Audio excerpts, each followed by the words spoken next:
All right, everybody, welcome to the latest episode of Games Up podcast. My name is Cameron, and that's Lewis Crawford. Hello, that's me. How are you? Doing well, doing well. It's been a few weeks, hasn't it? Yeah, it's been a while since we've been together. It's been a couple of weeks. Has it been good weeks? Yeah, been really good actually. Good. Well, ladies and gentlemen, this week we're going to be doing something slightly different. We are not doing a regular episode of the show.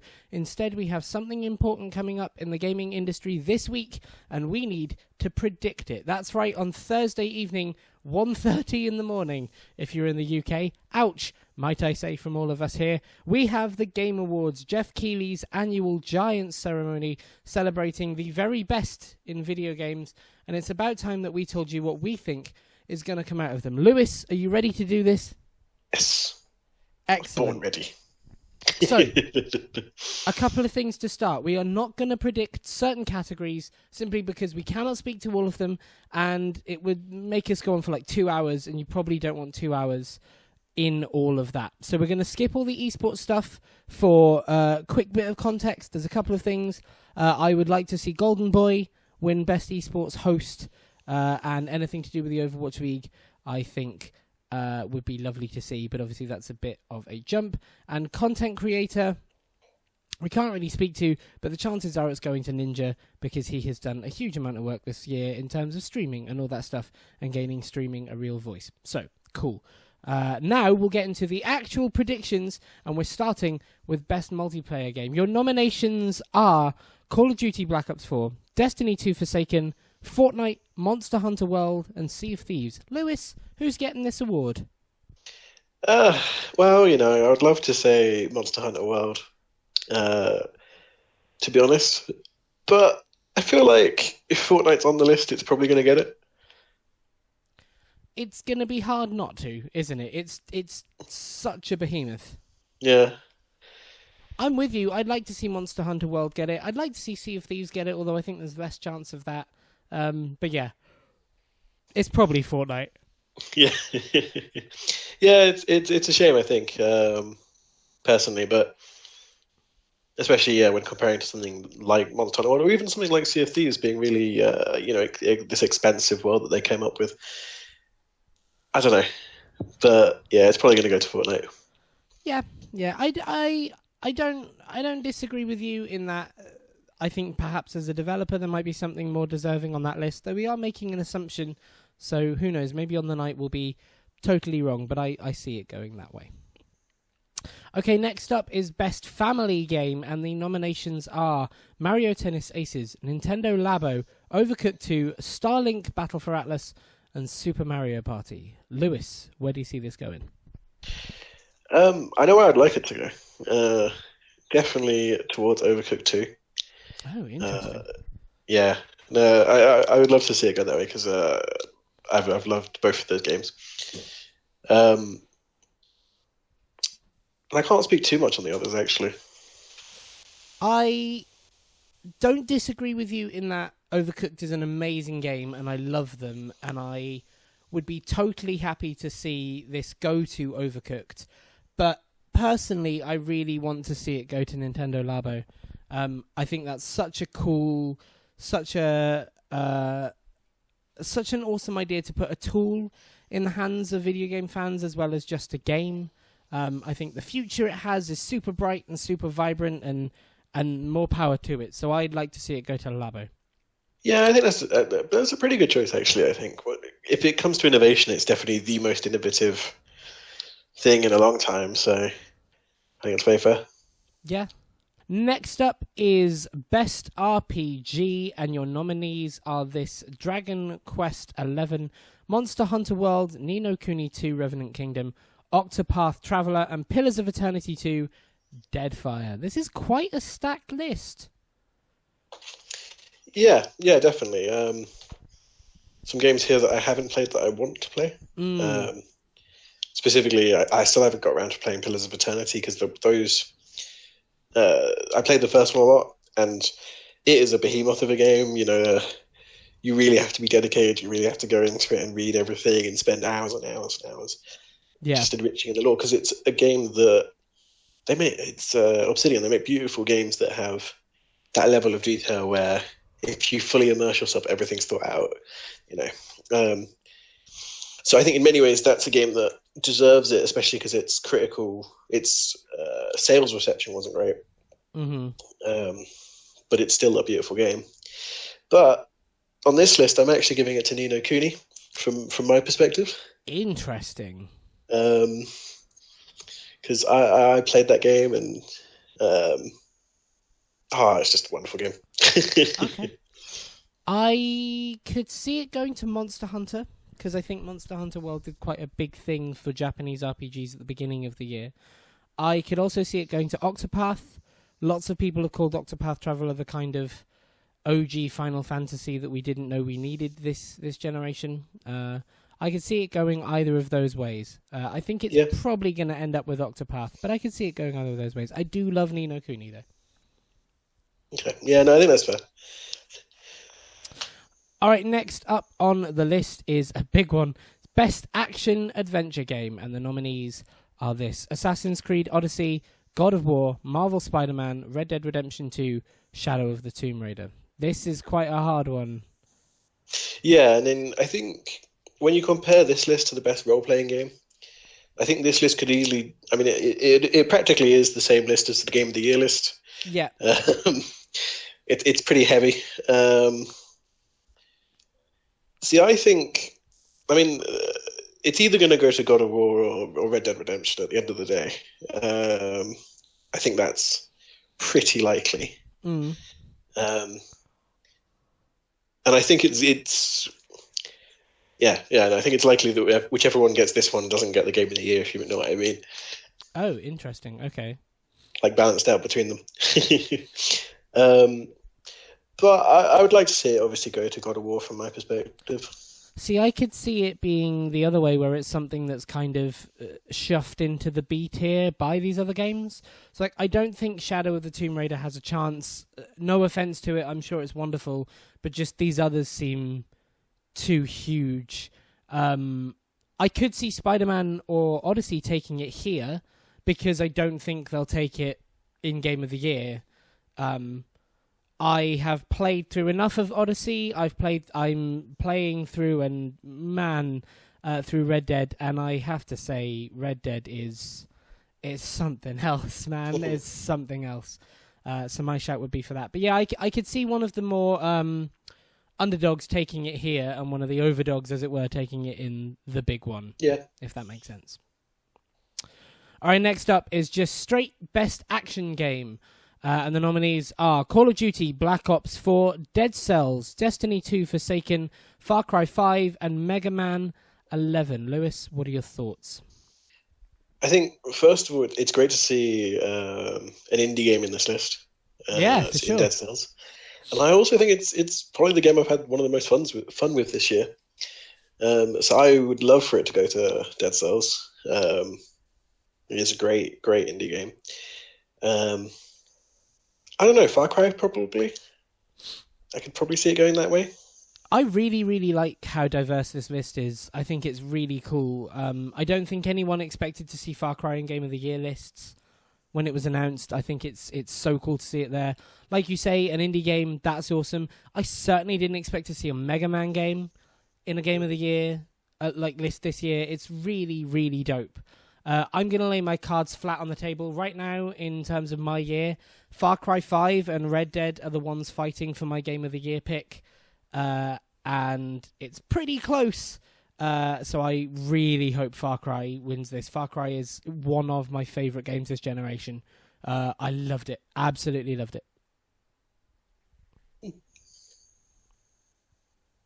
All right, next up is Best VR and AR Game. VR/AR, VR and AR, it's not restrictive in any way. And the nominations are Astrobot Rescue Mission, Beat Saber, Firewall Zero Hour, Moss, and Tetris Effect. Lewis, any picks here?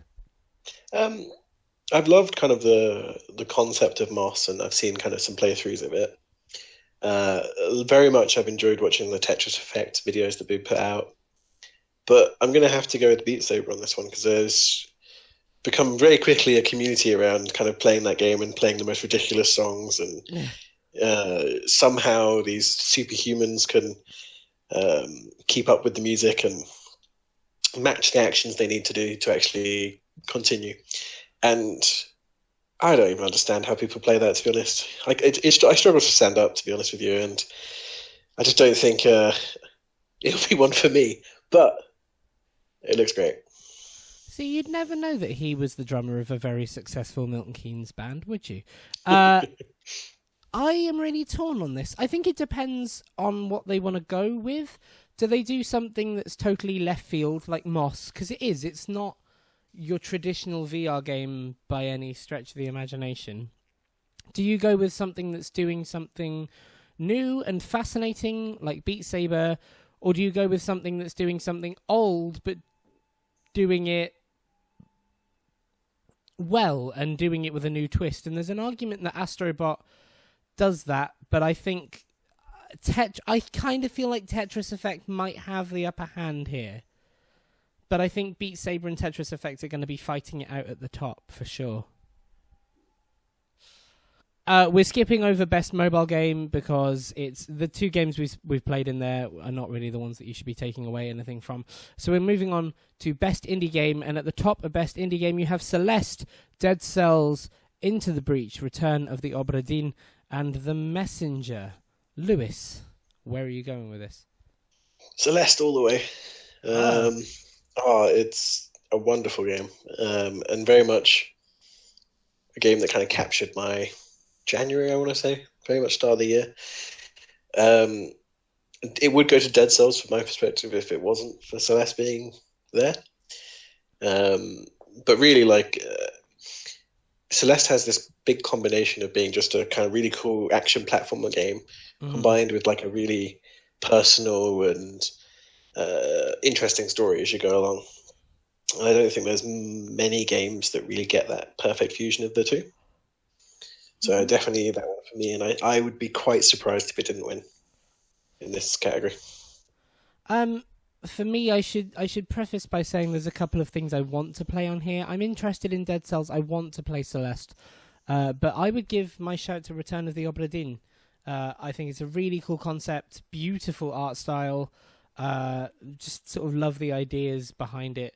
And I don't know, I kind of like indie to be that platform for quirky as well. So I would like it to be that. Next up is Games for Impact. To give you a little bit of background on this, Games for Impact it's a category about being more than just a video game. It's quite literally about the impact your video game has. What story does it tell? How will it help perspectives in the real world? It's a very, very lovely category. And the options here are 1111 Memories Retold, Celeste, Florence, Life is Strange 2 Episode 1, and The Missing J.J. Macfield and the Island of Memories. Lewis, any shouts here? Well, I wonder like where you're going. Considering my talk on Celeste a minute ago, but no, I'm still with Celeste. I am gonna stick up my I don't know sign here because it could go to many of them. J.J. Macfield is a really interesting game. I don't know if I would necessarily class it with as much. This is going to sound arseholish, but I wouldn't necessarily class it in the same way as I would class Celeste, perhaps, or certainly 1111 Memories Retold for Impact. But I could see how it could have that. I'm really interested to see that Life is Strange 2 Episode 1 is here. That seems like and as somebody who hasn't played it, that seems like such an interesting choice of just one episode of a game. That, especially not knowing where that story is going to go, what it's going to do.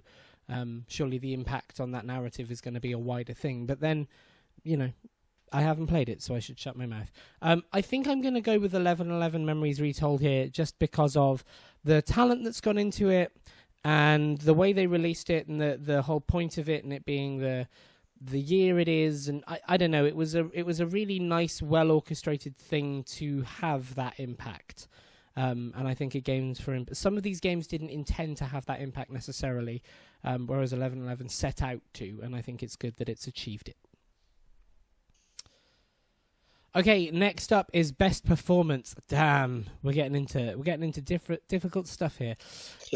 Your nominees for best performance are Brian Deckert as, by the way, if I'm pronouncing any of these wrong, apologies. I'm assuming it rolls the ech for that, but I might be wrong, so I'll do both. Brian Deckert or Brian Deckard as Connor, Detroit Become Human.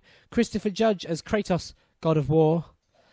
Melisandre Mahut as Cassandra from Assassin's Creed Odyssey, Roger Clark as Arthur Morgan in Red Dead Redemption 2, and Yuri Lowenthal as Peter Parker from Marvel's Spider-Man. Hot damn, I don't know how you pick one of these. Well, you're right. They're all great performances. The voices in those games really were. I mean, the characters in those games were really pushed by their voice actors. Maybe you can guess which way I'm going, but I think, despite them all being great, I think it would be a robbery if it didn't go to Christopher Judge. And I just think that the meme status of boy gives it the real push, you know. But also, the Christopher Judge manages really well in God of War to voice this character that's gruff and tough, and then somehow deep in there, emotional and caring, and that's something that really takes some skill, I think. I'm right in thinking that Christopher Judge has voiced Kratos in all of the other games, no, right? No. Really? So, no, because he was on Stargate, I want to say. Yeah. Yeah, he's been in Stargate. He's been in The Dark Knight. I think The Dark Knight Rises. I thought it was the same person. I'm very surprised by that. Cool. All right. I feel like I kind of feel like I'm torn by this because I wouldn't give it to Cassandra. I do like Cassandra as a character, but I wouldn't. And her voice acting is great. Don't get me wrong. Her performance is stunning, but as a whole, the story so far, I must say, there's still a lot for me to go. But so far, the story hasn't left me as enamored with the character as it has with Arthur Morgan. He's.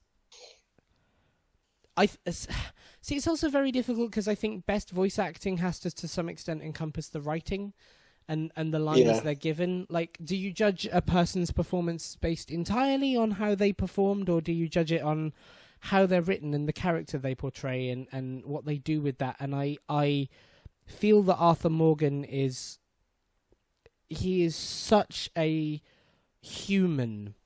And that's a very weird thing. And as we get into Game of the Year discussions, I'll probably discuss what that means. But I feel like Roger Clark took a character and turned it into a person rather than the other way around.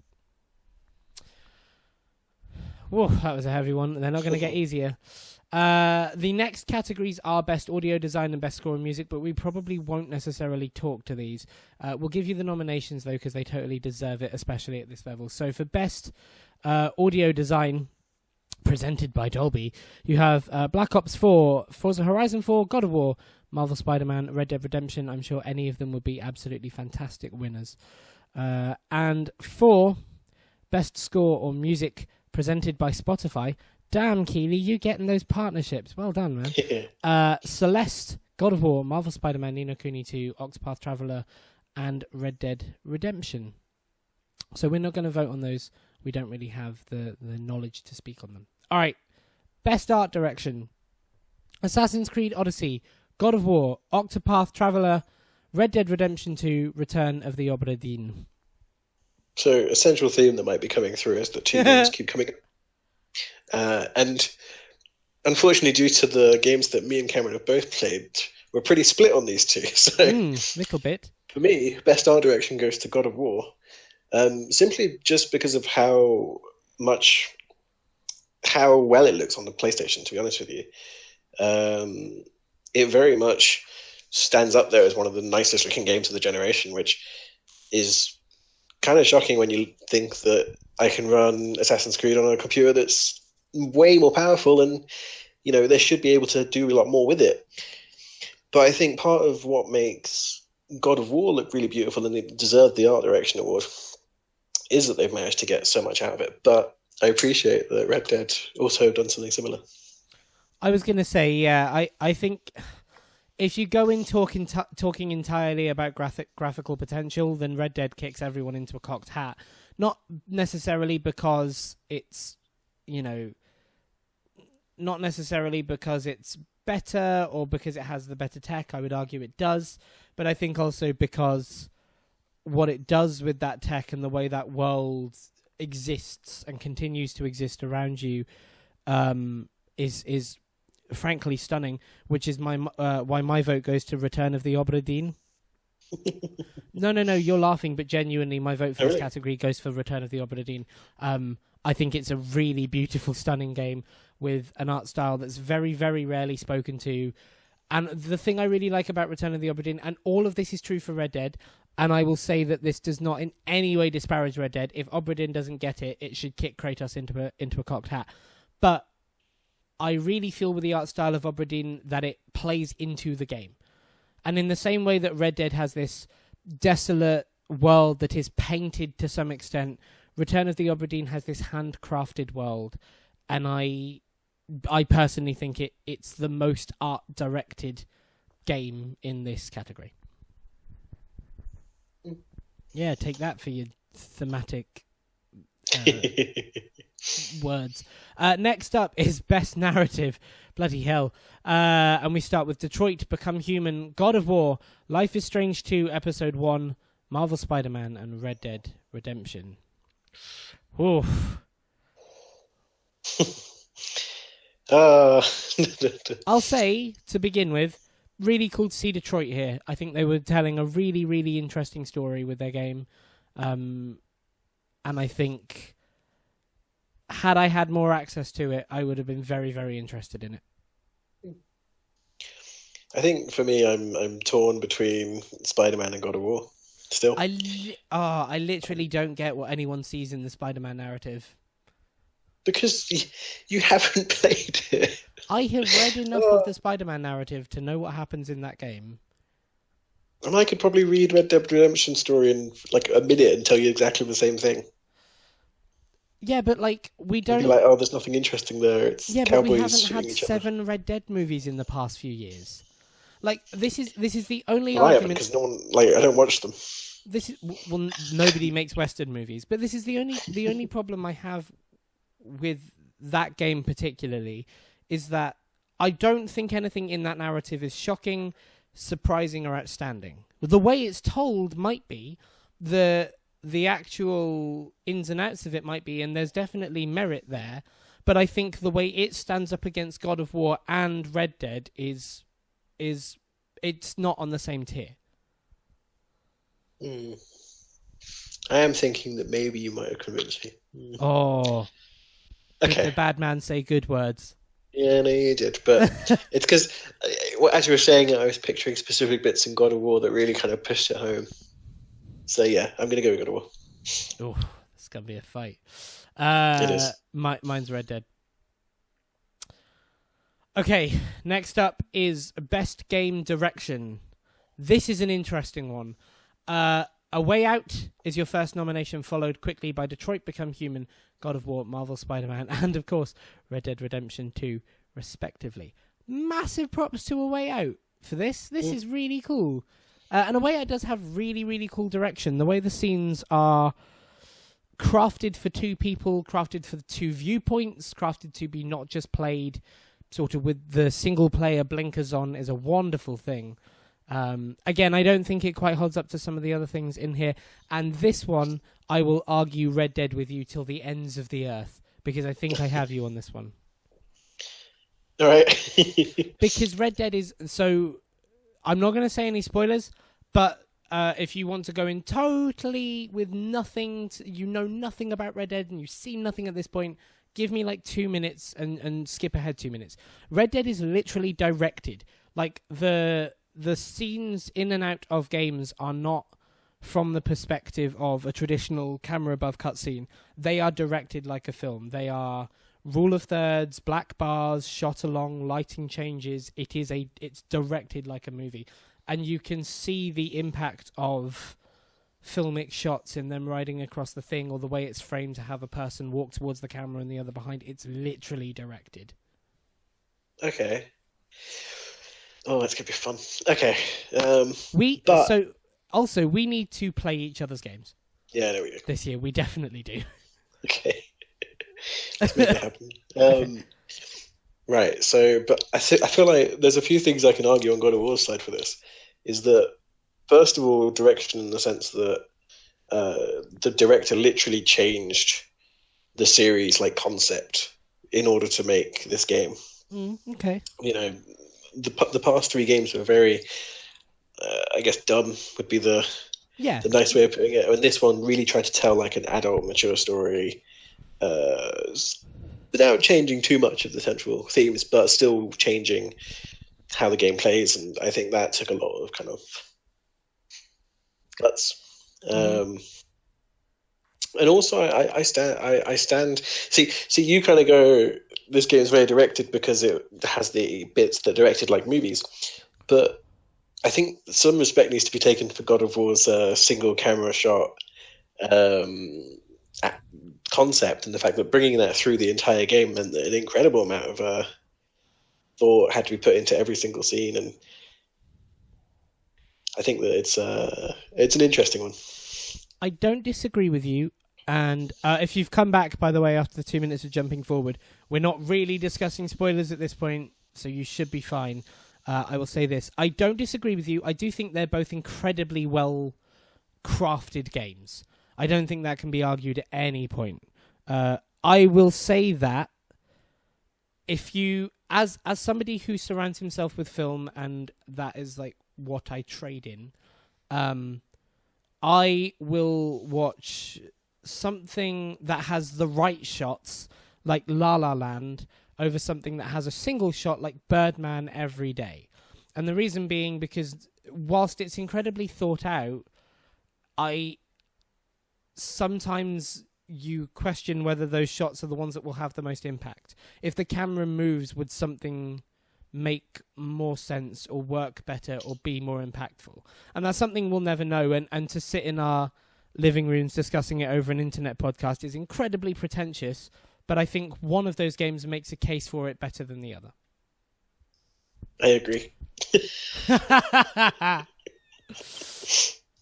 The next one is ongoing game, and your nominees, and I'm going to go from bottom to top this time, are Tom Clancy's Rainbow Six Siege, Blizzard's Overwatch, No Man's Sky, Fortnite, and Destiny 2 Forsaken. Lewis, do you have any thoughts on this one? See, it's interesting because Rainbow Six Siege would have won this hands down a while back, in that they were continuously improving their game and making lots of improvements. But recent news for them have been changing their games to fit the Chinese audience and basically angering most of their fans in the process. Yep. So definitely an interesting one.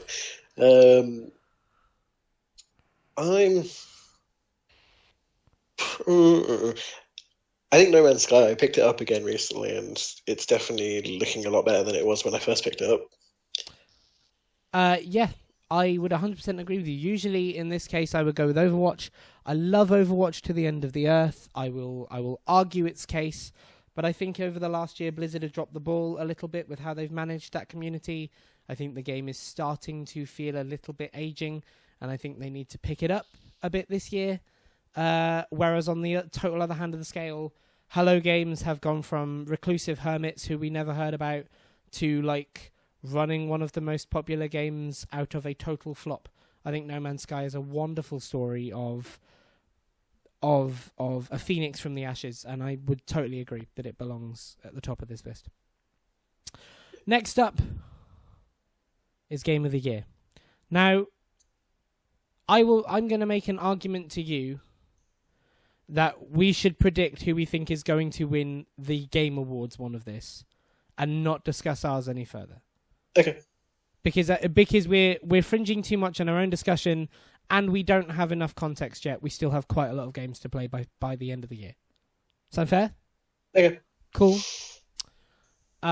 Your nominees are Assassin's Creed Odyssey, Celeste, God of War, Marvel Spider-Man, Monster Hunter World, and Red Dead Redemption. Lewis, what do you think is going to win the Game Awards Game of the Year? Red Dead. Interesting. Interesting. I think it's going to be one of the two PS4 exclusives. Oh, really? Yeah. I don't know why. I think a lot of people were very, very positive about Spider-Man. Lots of people went back to it. Lots of people said it had that replay value. Lots of people said there was kind of more than just a game there. And I respect that. And yeah, undeniably, God of War was a major success.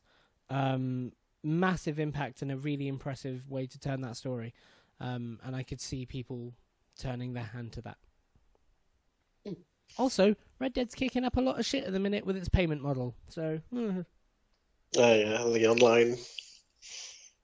and I do believe there is some input here for, like, you can, as the general public can vote for this.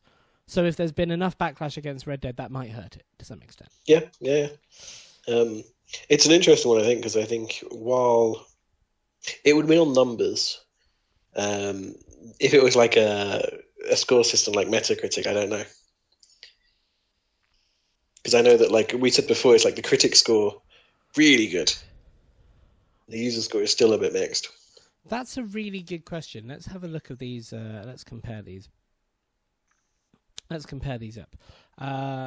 So, God of War currently sits on a pop-up ad. Thank you, Metacritic. This is why you should not use this site. It's fucking terrible. There we go. God of War currently sits on a 94. Not bad at all. Red Dead Redemption 2 currently sits on a 97 Metascore with a 7.8 user score. God of War's user score is a 9.2. Very impressive.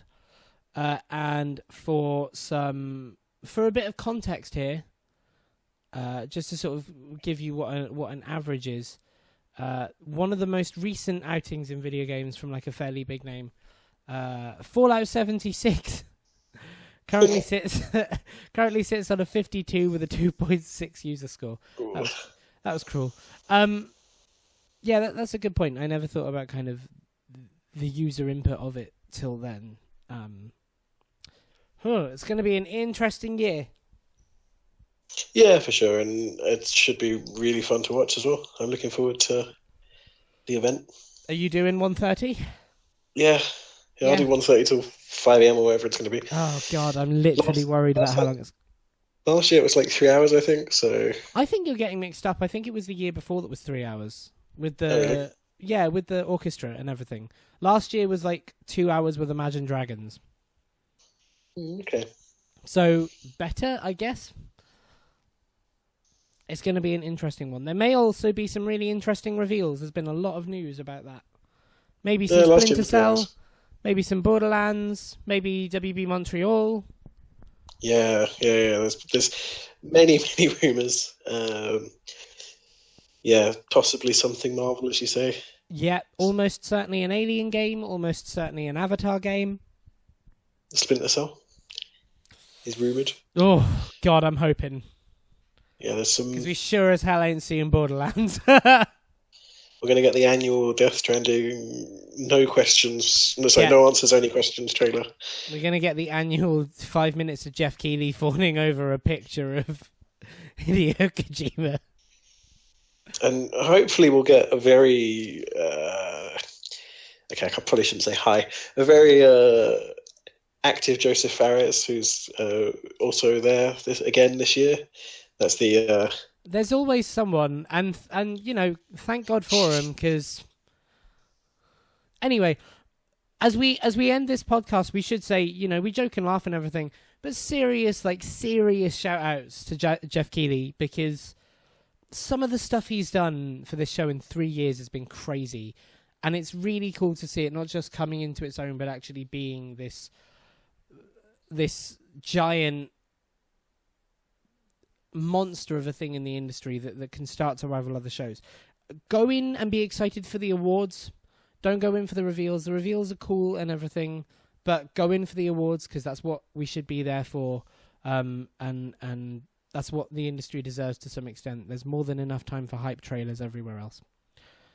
And with that, I think we will call it a day. Lewis, what are you playing this week? So I am playing A Way Out still. I started that the other day. Yeah, that's mostly it actually. Fair enough. And Tomb Raider. I'm playing Shadow of the Tomb Raider as well. Oh, cool. Very Yeah, I'm nice. enjoying that. I will be finishing Red Dead and making a start on finishing Assassin's Creed Odyssey, I guess. Might treat myself to some Spyro in between, although that's going to be my Christmas game, so we'll see. Also, a Merry Advent to you if you celebrate it. We're in the month of Christmas. Check out this week on World Geekly News. I will be posting an article about some of the coolest handmade stuff we saw at MCM Comic Con when we worked as press there, that you might want to look at for Christmas gifts, which is awesome. We've also got reviews going up and this, that, the other. It's going to be real busy. Thank you very much. It's been a pleasure. You can catch us on all the socials. We are at Games Upcast on everything. That's YouTube, Facebook, iTunes, Twitch, and Twitter. You can catch this show every Monday at 6:30 p.m. and much, much earlier that day, so you can catch it on your way to work, at your lunchtime, during your breakfast, or if you are somewhat of an insomniac. And yeah, we'll see you next time. Like, subscribe, sharing all the things. We love getting out in front of people, and we'll see you then. Thanks, bye, and the game is up.